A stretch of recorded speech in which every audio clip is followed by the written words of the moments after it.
2 Thessalonians chapter 1, verses 1 to 4, reading in unison. Paul and Silvanus and Timotheus, and to the church of the Thessalonians, in God our Father and the Lord Jesus Christ, grace be unto you and peace from God our Father and the Lord Jesus Christ.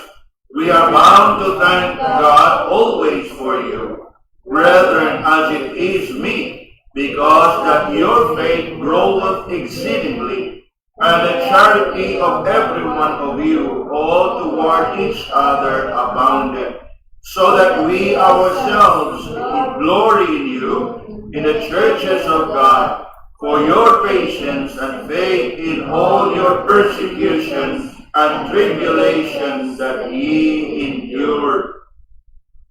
In these opening verses of Paul's letter to the Thessalonians, I would like us to look into this passage, particularly in verses 3 and 4, of how the Apostle Paul here expressed his commendation. How the Apostle Paul here expressed his commendation for the church in Thessalonica. Now, shortly after his usual introduction in verse 1, in which he introduced himself, Paul and Silvanus and Timotheus. Now obviously, we are given there the impression that in writing this letter, he was together with two of his co-laborers, namely Silas. Silvanus is the Latin name for Silas. So Silvanus and Timotheus. Now obviously, he rendered the names in their Latin or their Roman name. It's actually Silas and Timothy, right? Silvanus and Timotheus. And then, after introducing himself together with his co-laborers, he goes on to address the recipients of that letter, particularly the church of the Thessalonians. And this church in Thessalonians is a church of God our Father and the Lord Jesus Christ. Now, this has been the usual introduction of Paul in most, if not all, of his epistles. Then he goes on to extend the usual greetings. And what is the usual greetings? There you will find in verse 2, grace unto you and peace from God our Father and the Lord Jesus Christ. So, looking at these two verses, mga kaigsunan, makita nato diha that indeed Paul finds delight in writing this letter.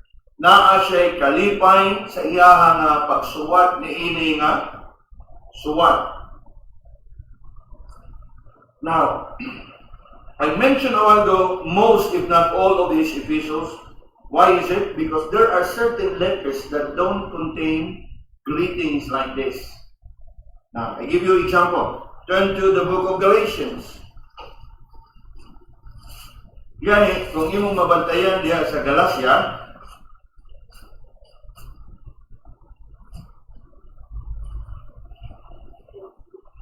while he said here, Galatians chapter 1 and verse 1 and 2, Paul, an apostle, talking about his calling, and all the brethren which are with me, unto the churches of Galatia. Then he goes on, grace be to you and peace from our Father, the Lord Jesus Christ. Now, usually after his introduction, he would express his thanksgiving, in which, in the case of the church in Galatia, that he did not do. Instead, what he do is, he goes on to rebuke them. Come down to verse 8. I marvel not that ye are soon removed from him that called you into the grace of God unto another gospel, which is not another, but there be some that trouble you, and would pervert the gospel of Christ. Now, kung atong makita diha na, unlike his letter to the Thessalonians, shortly after his introduction and greetings, Paul straight away expressed his thanksgiving. And that is what you will not find in the book of Galatians. Because in Galatia, after the usual greeting, he straight away deal with a problem with the church. Naman, because the church is so bombarded and we're under influence by false teachers, the Judaizers. Atong libasa ganihang versikulo 8, I marvel, no? Ingon siya, nahibong ko ninyo, why you started by faith and you ended up with works. That's the problem with the Galatian church. They were influenced by the Judaizers, no? That insisted that while salvation is by grace, but that salvation by grace must be coupled with works. That's the problem with the Galatian church, the Judaizers. But in the case of Thessalonians, look at what Paul wrote after the usual greetings. Look at verse 3 now, which will be the focus of our meditation. Verse 3 begins, we are what? Bound to thank God. And then look at how he would thank God. Always for you. So this is what I'm trying to bring to your attention, that not all letters of Paul would contain such a pattern. Yes, he would always, as has been the practice in writing of letters and communications in those days, they would have to write their names. The sender first, and then the receiver, then the usual greetings, grace and peace.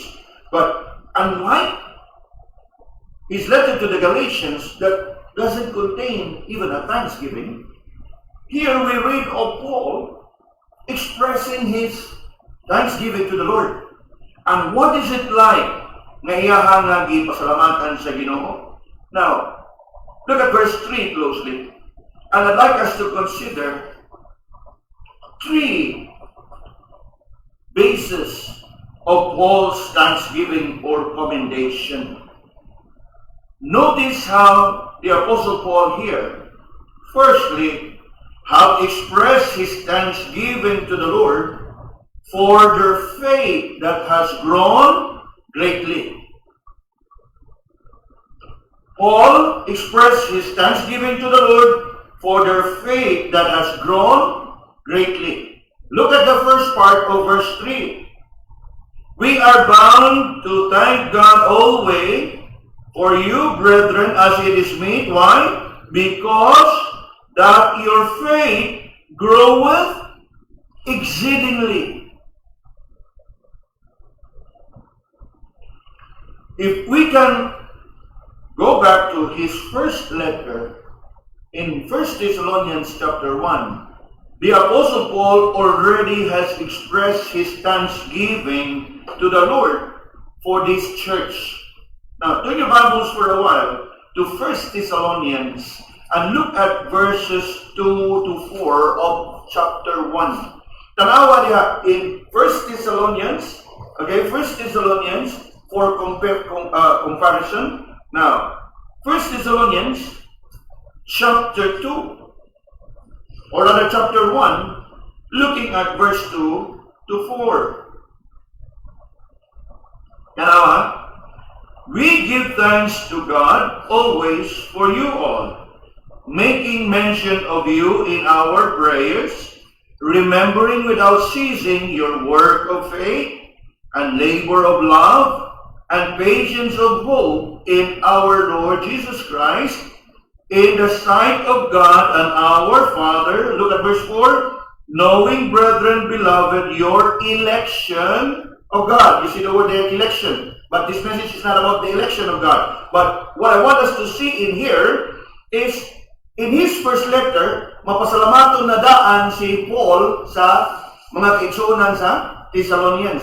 And what are the basis of his thanksgiving? Tulo ka po. Una, work of faith, labor of love, and patience in hope. Work of faith, labor of love, patience in in hope. So, in his first letter, these virtues have been found in the church. Diha na nindaan sa mga kaigsuunan sa simbahan. Kaya nagpasalamat na daan si Apostol Pablo sa iyang unang suwat. Ngadto kanila, we are thankful to the Lord because of your work of faith, labor of love, and patience in hope. Nakuha na to? And what is interesting is, in his second letter, padayon siya na nagpasalamat. Kung siya'y buti pasabot. Buti pasabot, nga wa mo bahar ang ilahang pagtuo gikan sa permirong pagsuwat hangtod sa ikaduhang pagsuwat.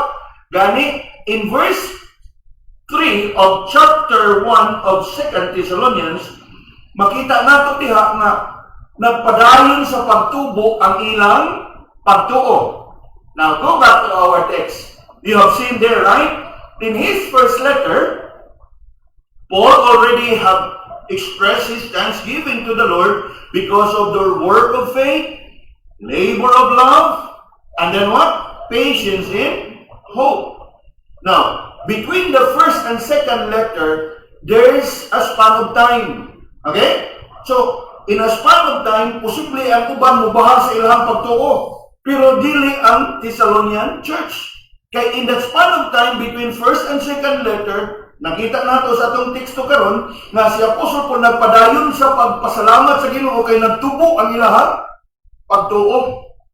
Look again in verse 3. Paul, thank God for their faith that has been growing greatly. No? Because that your faith groweth exceedingly. Nakita na to?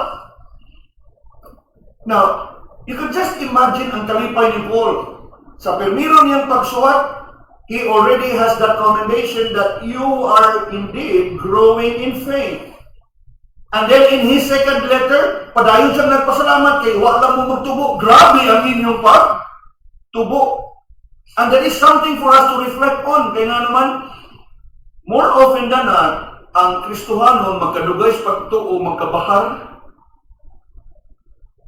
Are we following? Bugay na kong Kristohanon. Once saved, always saved. But not the Thessalonian church. Sa primerong suwat, they already have been commended by Paul because of your work of faith, labor of love, and then what?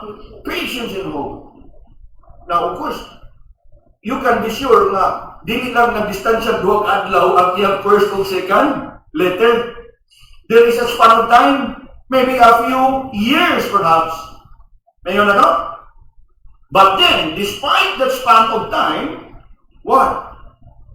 Makita nato sa iyang suwat na labaw siya nagpasalamat sa Ginoo because the faith that they have from his first writing now is growing exceedingly. You look at verse 3 again of our text, 2 Thessalonians chapter 1, verse 3. Remembering without ceasing your what? I'm looking at 1 Thessalonians. Now, we are bound to thank God always for you, brethren, as it is meet, because that your faith is growing exceedingly. Now, may mo nagari ka growing, nindot na kinapaminaon, pero exceedingly, sa ito pa sobra-sobra ang ilang pagtubo. In his first letter, they already have been growing. And that means, in that span of time, between first letter and second letter, they continue to grow. And you know what? They are not just growing, but they are growing exceeding.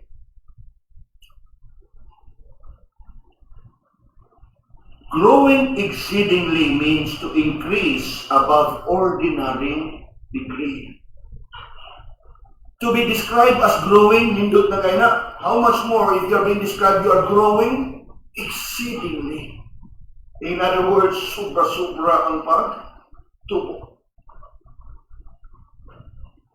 Through time, between first and second letter. Gani, kung imuhan aning ang Thessalonian nga simbahan bitaw, sobra gid nila pagtubo kay na uban ani excited na kayo pagbalik sa Ginoo. Remember, Some of them, di na ganahan mukaon. Kay magpaabot at pagbalik sa Ginoo. Meaning, excited sila. Grabe ang ilang excited. Buhi kayo ilang pagka-excited sa pagbalik sa Ginoo. But somehow, it's not right also. Paul, remember, corrected them. Ang katong dili mo trabaho, dili. Pakakunan. But the point is, yes, looking at our text, we see in here, comparing with Paul's first letter and his second letter, and how he described their faith, Paul here describes their faith as not just growing, but growing exceedingly. In fact, that is the first ground and reason for Paul's thanksgiving to the Lord. Look again in verse 3. We are bound to thank God. Now, kanaganing mingon si Paul na we are bound to thank God. It is simply to emphasize na obligado yung kong magpasalamat. I cannot afford not for thanking the Lord. I cannot allow forgetting to thank God. Because of you. And what is it because of them? Because of your faith that has been growing exceedingly. Now, we are bound to thank God. In other words, para kang Paul, iyan ang giisip ng obligasyon. He is bounded to thank God. And he must thank God. That's the emphasis there. And ang giingon diya, we are bound to thank God. And how often would he thank God? Look at verse 3. Always.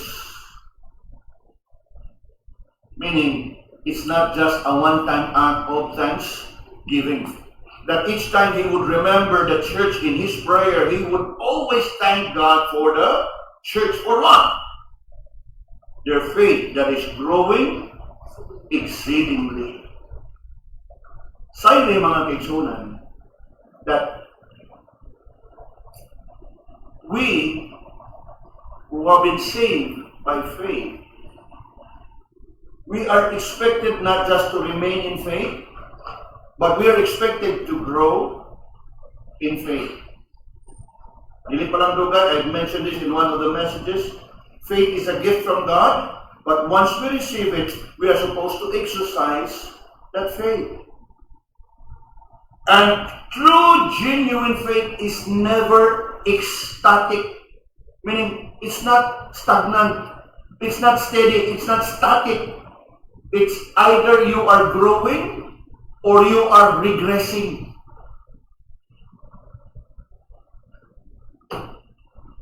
It never remains the same. It's either mosaka o mugtubo ang imong pagtuo o magka-bahar. There's no such thing as static. And in the case of the Thessalonian church, comparing first letter and second letter would tell us that as far as their faith is concerned, it is what? Growing, not regressing. And how much are they growing? Exceedingly. Sobra-sobra ang ilahang pagtubo. And as we think about growing faith exceedingly, it is one sure sign of progress towards spiritual maturity. It is one sure sign that the believer and the church, for that matter, is growing and maturing. And something that we must understand, that while we are indeed saved by faith, we are not to what? Just to remain in faith and static in the faith, because there's no such thing as static. You would either grow or you would regress in faith. It is very much like our body muscles.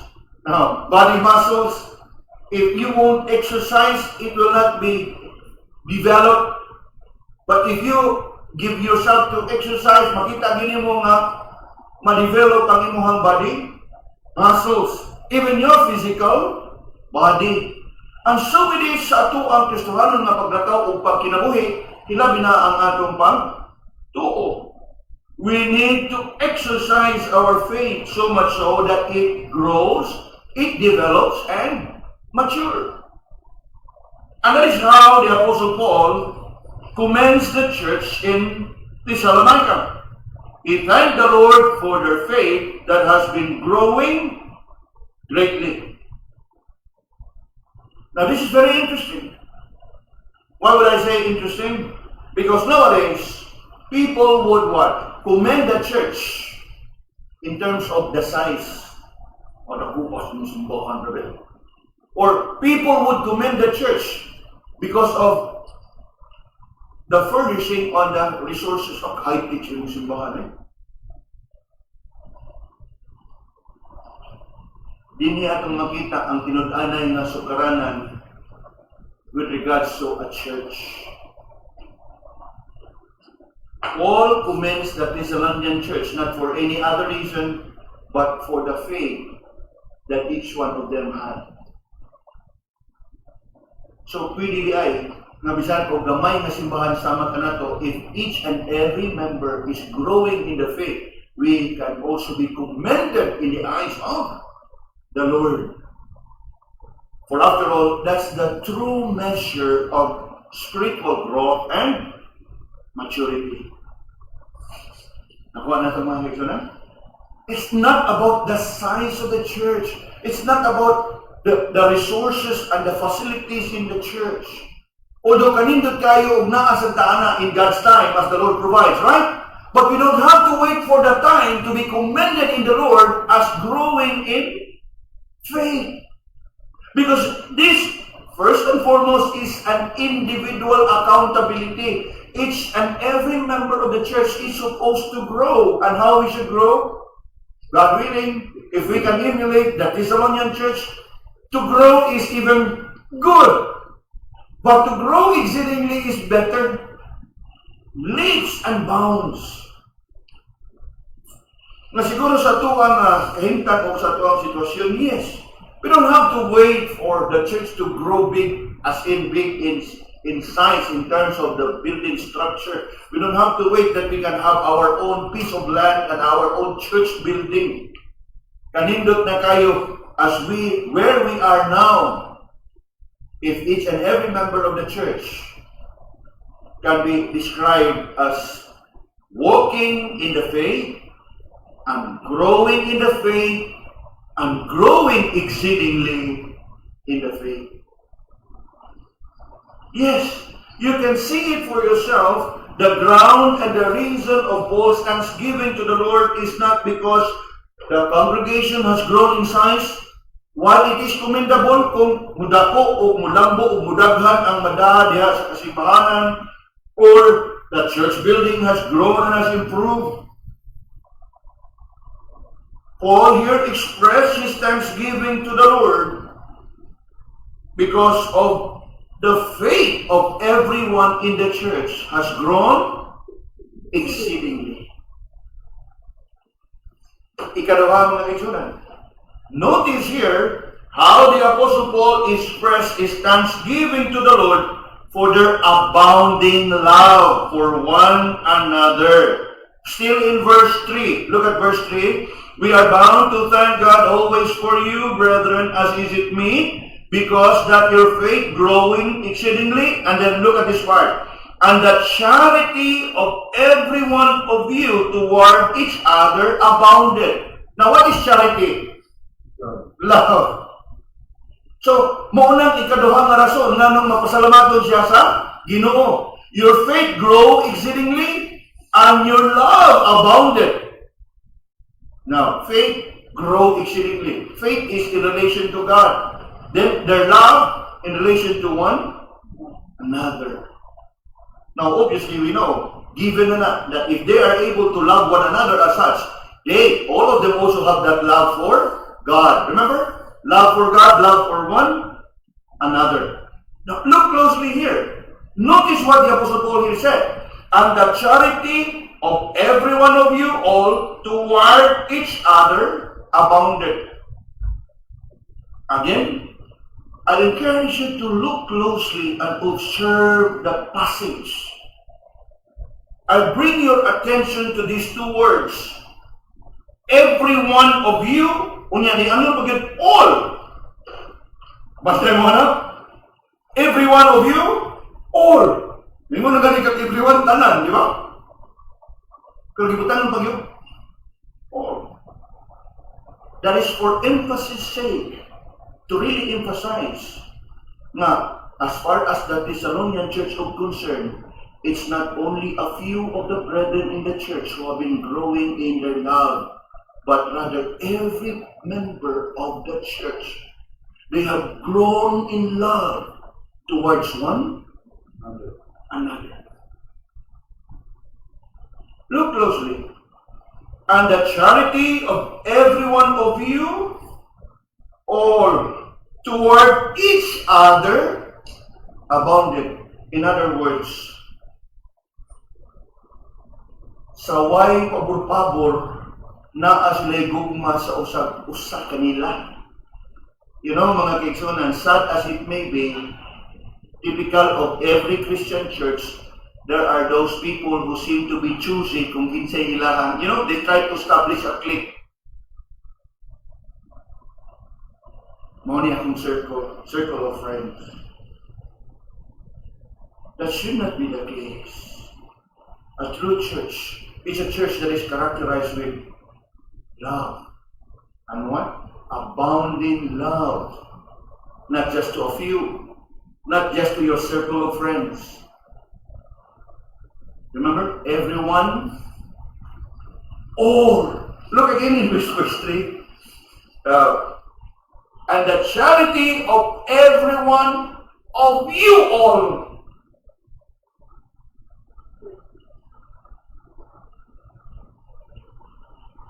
Na kung ato gina siyang hubaron, everyone ganit, tanan na. Pero gi-emphasize gina niya, everyone of you all towards each other. In other words, mahimo na ito siya na mahulakway nga ako, gihugma tamong tanan, and at the same time, kamu usab matakusa kaninyo, gihugma ninyo ang tanan nato nga mga kaigsunan, ma-pastor man, ma-church member, or plain worshiper, na ang gugma. And again, this is a challenge to us. Small as we may be, yes, I thank God that somehow, to some extent, ato ning makita ang ato ang pagpadayag o ato ang pagpakita sa ato ang kanang gugma sa usag-usa. But let's not settle in there. If we have that love for one another, the challenge is, let our love abound. Remember the word, abound. So, sama gyapon sa ilahang faith, it is growing. And how is it growing? Exceedingly. While we can thank the Lord that we have this love for one another, don't be satisfied with it. Strive to love one another more and more. Because that is the idea behind the word abound. And that is what Paul there said, right? And the charity of every one of you all toward one another or each other abound. Again, no biases, no prejudices. They have their love for one another towards each other.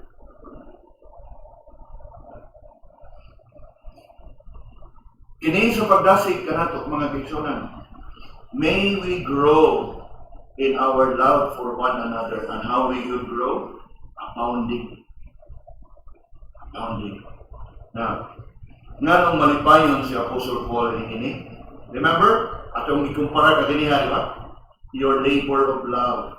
Your labor of love. Now, go back for a while to 1 Thessalonians chapter 3.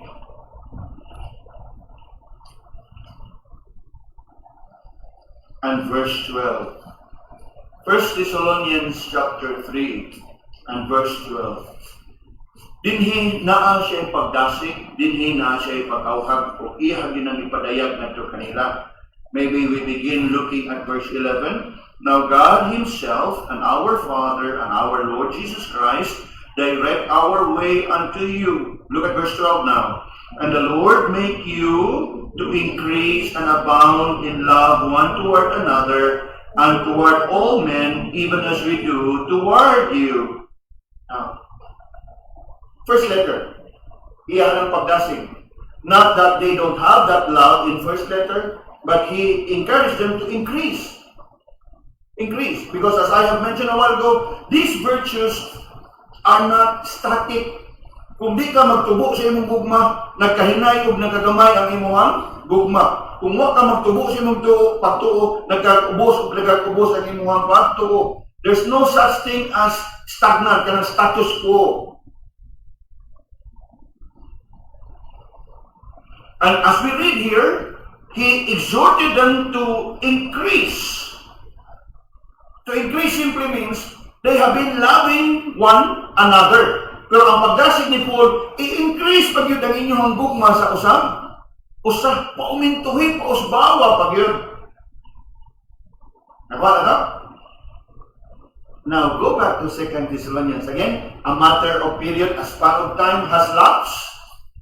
O kung sa iyang gisultiya, na-imagine lang nato ang kalipay diya kang Apostle Paul na in response sa iyahang pagdasig kanila in his first letter, dihay na maayo or good report na abot diha kaniya nga nagkadako o nagkagrabe ang ilahang gugma sa usa-usa, that all he said, we are bound to what? Give thanks to the Lord. Una, for your faith that groweth exceedingly, and ikaduha, and the charity of every one of you all towards each other, what? Abounded.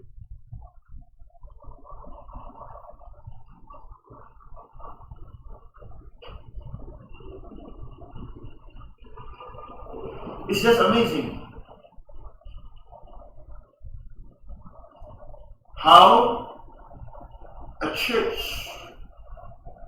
can be so commended with their faith that groweth exceedingly, and their love for one another abounded. You know, it is very possible na makita na nimo sa pipila ka mga miyembro sa simbahan. Pero di man ang mga sitwasyon diri kay sa paghulagwan ni Paul, dili lang pipila sa simbahan ang nagpakita og gugma. Dili lang majority sa simbahan ang nagpakita og gugma, kundi tanan sa simbahan. It's not just 50% good enough, no? 50% na naman. Now, let's face it. Kadaghanan sa mga simbahanan karon, yes, there may not be some kind of conflict, pero naitindin sila di anang mga tapok-tapok. Establishing their small circle of friends. Maybe because they share the same passion, right? Kung sa ilahan ka ng communality. Yes. Not necessarily that there is conflict among the brethren, no. Apan, di na ito yun ikalimod nga naa na siya. Na, there is that kind of kana ba, mas komportable rin kita ang gagmay na ito nga circle of friends, ang uban ka, unya, posible po nga uban, mataha nga mo mix ala nila, you know? Nga na. Now, let's learn from the Thessalonian church. Dako kay impact din giingon ni Paul, nga ingon siya that charity of every one of you, look at this, every one of you, and the word all, meaning all of them in the church. There were no exceptions in the Thessalonian church when it comes to love and charity. In other words, silang tanan nagtubo sa ilahang gugma sa usap.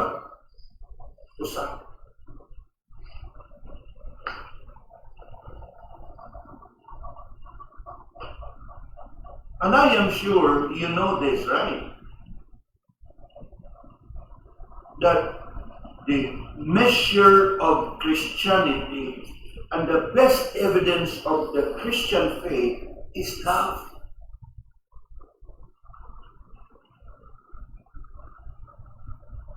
Though oftentimes misrepresented and misinterpreted, realize that love is what Christianity is all about. Yes, ako mas na. It is oftentimes misrepresented as and misinterpreted. But you cannot deny that love is what Christianity all about. Although I said misrepresented or misinterpreted, kay nga naman na may mga pundok kay maingon nga doctrine divides, love unites. Now, kining gugma nga itong gilantaw din niya, gugma gini siya nga iyas Ginoo, gugma nga naas ka matuuran, gugma nga naas kahayag, gugma nga balaan. And it is sad that this love is oftentimes misrepresented and misinterpreted. Kasi sige, magkakanong karoon ng mga pundok na, ay, wala na, hindi na wala importante ang doktrina, ang importante karoon ang sa gugma. Wrong! Remember, sound doctrine, no? The end of all things is what? Commandment is what? Charity, the pure conscience. So, atong makita diha, while it is oftentimes misrepresented or misinterpreted, you cannot get away from here. That love is what Christianity is all about. If love is absent, listen carefully, if love is absent, the Lord is absent.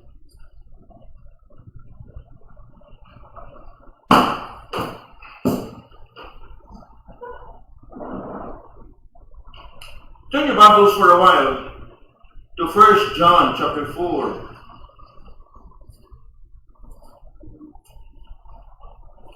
And look at verse 7.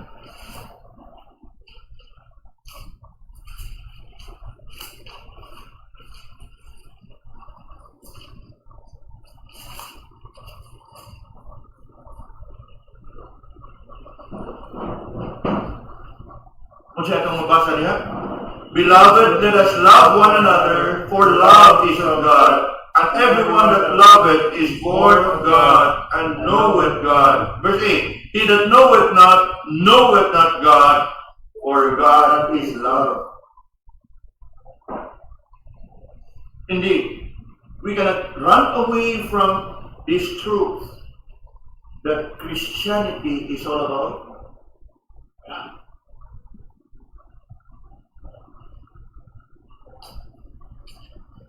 It is of no wonder that the Apostle Paul here commended the church for their faith is growing exceedingly and their love for one another abounded. Amazing. Coming down to verse 4, we find the third reason for Paul's thanksgiving for the church in Thessalonica. And what is it? According to verse 4, the Apostle Paul gave thanks for them for their patience in hope in the midst of suffering. Patience in hope in the midst of suffering. Look at verse 4 now. So that we ourselves glory in you in the churches of God for what? For your patience and faith in all your persecution and tribulation that ye endure. Usahay, we have the tendency to think na anak malambuo na sila silang pagtuo o sa ilahang gugma sa usa-usa kay murag ayahay ang ilahang kinabuhi. Now, it's not the case with the Thessalonian church. In fact, their faith groweth exceedingly and their love abounded to one another in the midst of trials and persecution.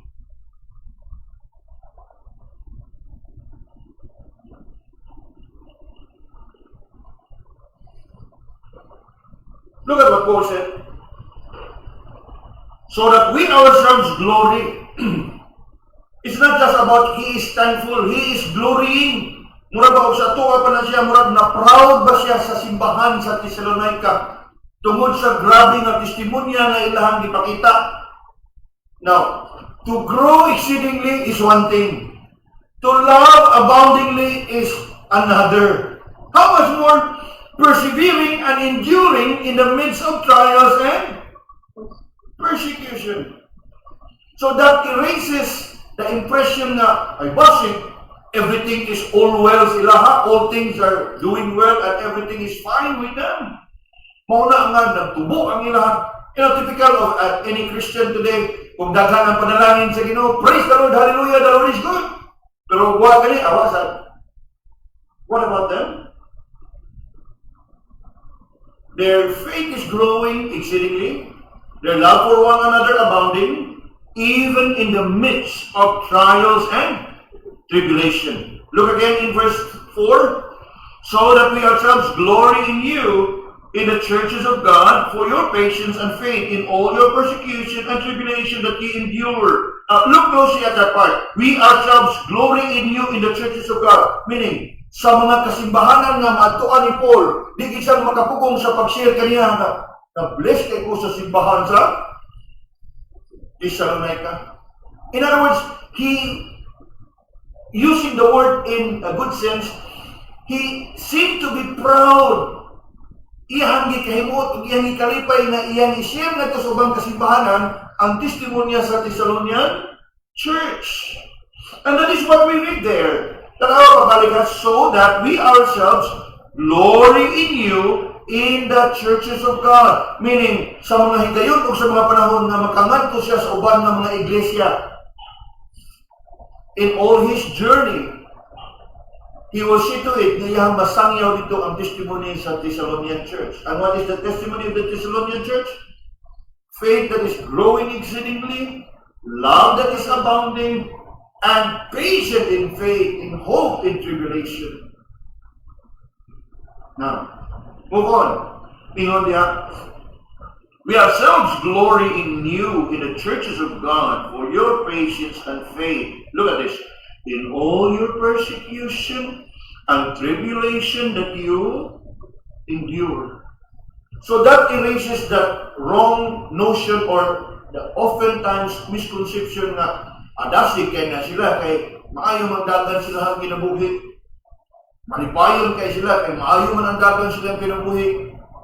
Now, siguro sa uban posible na mo na paghulagway na to, pero it is not the case with the Thessalonian Church. Gani, ang hinungdan nga nung nagmalipayon kayo si Paul, dili lang na siya mapasalamaton, kundi mapasigarbuhon pa because we glory in you in the churches of God. Mapasigarbuhon yun siya ngayon, isang yung matusuban, ang testimony sa church nga naman, because they are growing and loving in the midst of persecution and tribulation.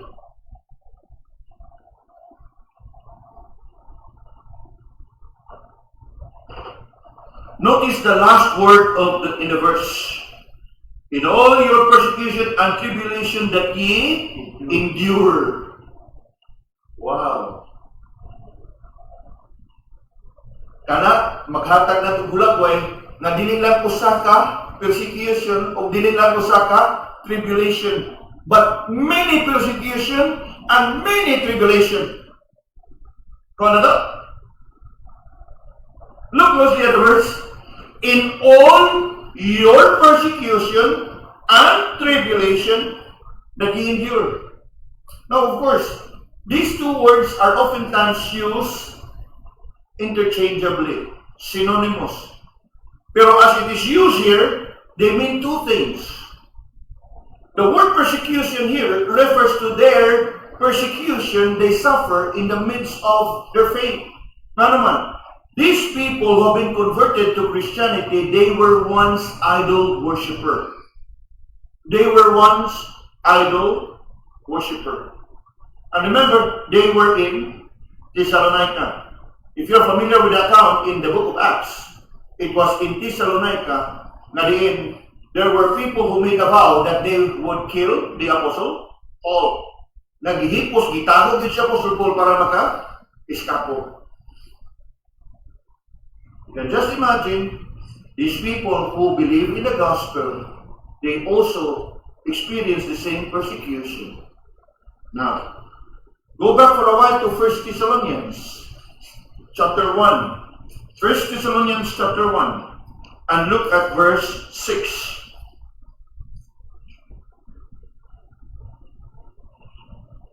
And you became followers of us and of the Lord, having received the word in what? Much affliction. In other words, sa grabe nga paglutos, ilahag yung gidawat ang Ebanghelyo ni Ginoong Jesucristo. Now, that unta mo dinhi panaog sa verse 9. Mao ni hinungdan sila ang paglutos.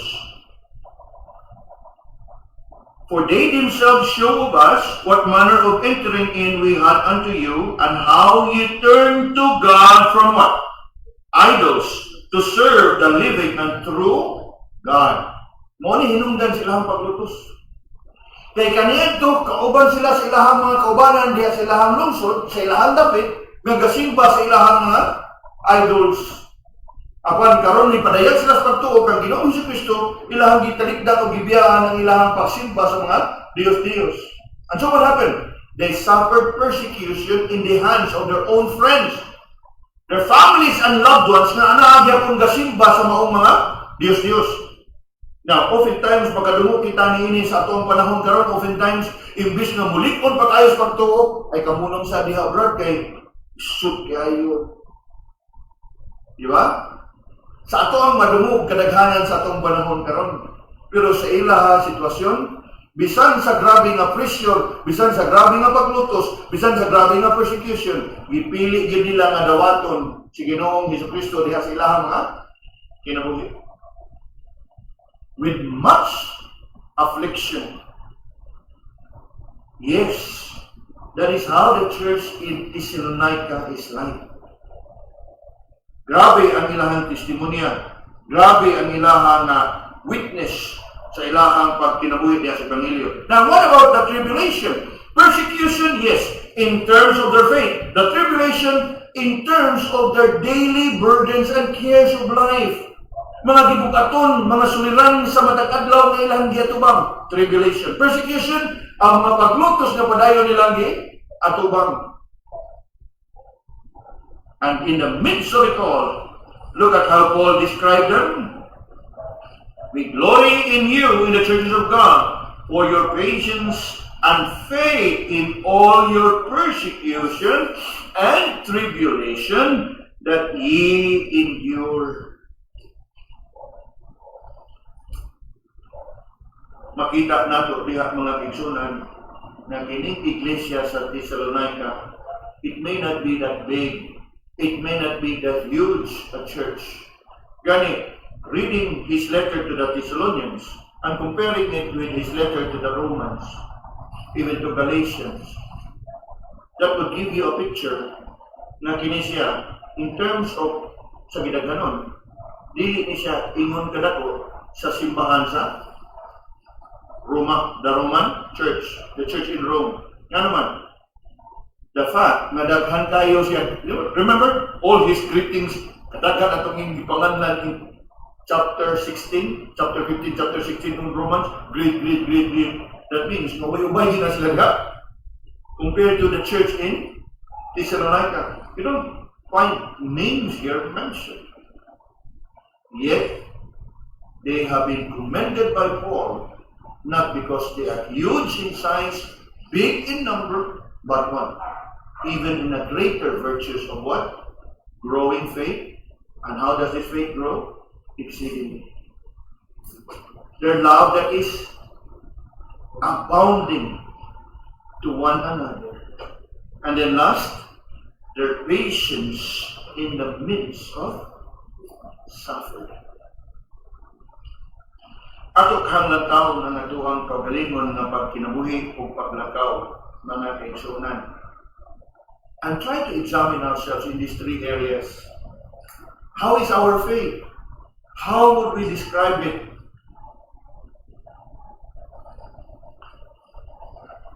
Now, oftentimes, to play safe, mingon man kita, kumusta mo ito, Brad? Okay, right? No. Of course, we don't want to really look deep into it.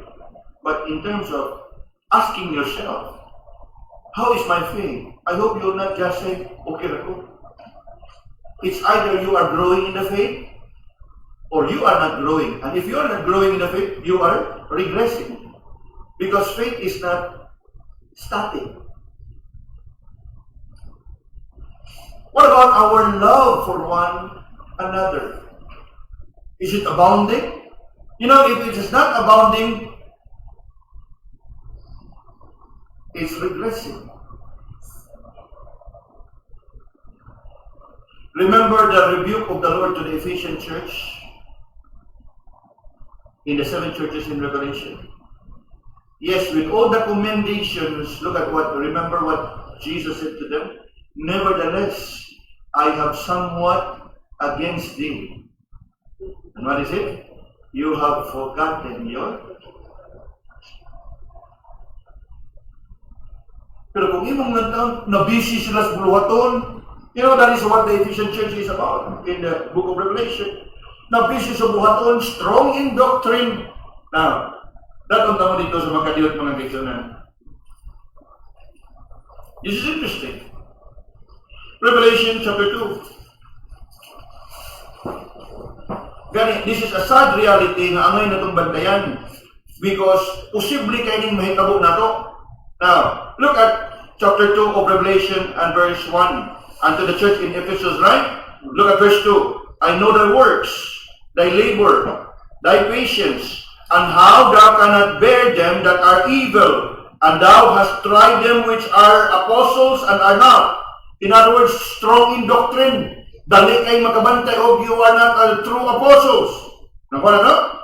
And has borne and has patience for my name's sake, and labored and has not fainted. Now, between verse 2 and verse 3, how would you describe the church? Lig-on, strong in doctrine, discerning, wise. Di ba? In terms of service, they faint not, pressing on, abdik, dasig. Di ba? So, tanawa ang verse 5. Or verse 4, nevertheless, I have somewhat against thee. And that is what? Because thou hast left thy... mauna siya mention. Nothing wrong if you are into all the word, strong as doctrine. Ayaw, look ka rin din. At the end of the day, love. Now, this is kinahanglan niya. Of course, we must be strong in all areas, doctrine, tanan. Pero hinumdumi nga, over and above this, kaya magsigi na lang kita pangugat, panglambada niya sa tanan mga kuhan. Yan ba niya? That should also cause us to reflect upon ourselves. Kaya usahay, dasig na kay tasdaganan nga itong pagpangalagad sa Ginoo. But we have missed on our devotion, missed on our prayer, missed on, It is one thing na naata, visible kay tas nga kaliukan o luwaton. Pero sa ito ang personal walkway. Tanaw, so kung ang verse 2, verse 3, kung na ba kay ikasaway, I know thy works, and thy labor, and thy patience, and how you cannot, how thou canst not bear them that are evil. In other words, no compromise. No compromise. And then what else? Thou hast tried them which say they are apostles and are not. Nga naman, for it is possible that there were false teachers that proclaimed themselves as apostles. Ingat ko sila ha, pero sa kanyang naminaw sila, di manimaw yung mitudlo. They are quick to discern that they are not apostles, and has found them liars. Look at verse 3. And has borne them, and has patience, and for my name's sake hath labored, and has not fainted. Wag yun maluya, wag yun magkapoy, hablab. Apan, kaliwa sa tanan, nagtuo ka nga, Lord, I've done my best for Jesus. Verse 4. Nevertheless, I have somewhat against thee. Because what? Thou hast left thy first love. Gani, hindot kayo, the gracious and gentle words of the Lord, verse 5. Gani, kung katunin himuan ng point sa kanang sermon, 3R, remember. And then, what is it? Ingon diha, resolve, and then what? No, remember, and then what? Repent.